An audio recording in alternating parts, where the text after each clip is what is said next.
been diagnosed with type 2 for about a month, maybe. And I came across you guys, and my numbers started out, they were like 140, I think it was.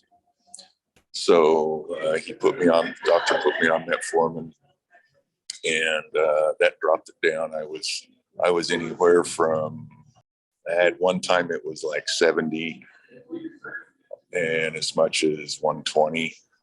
The one thing that's interesting, in the beginning, I knew one day I was going to end up with diabetes, because just because of my history. But what I wish the doctors would say is, they warn you, watch your sugars, keep a good diet. They don't really express it strong enough where I took it seriously. So the next thing I know, I've got it. Then I realize how bad it could be. So, but today, since I've been off the metformin, I've been right around 100, sometimes 97. It stayed consistent there. Initially, I read through it, seeing what I needed to do. It got my attention when I realized I could actually eliminate diabetes.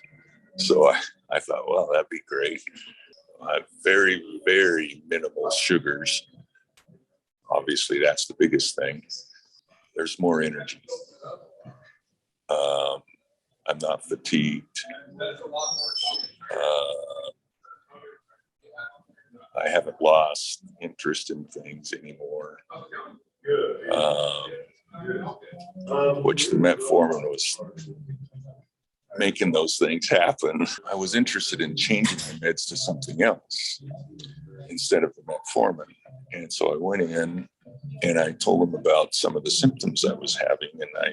And he says, well, your numbers are really good. They're down low.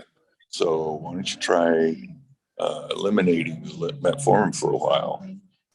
And so I let him know a week later that I was going to go ahead and stay off of it.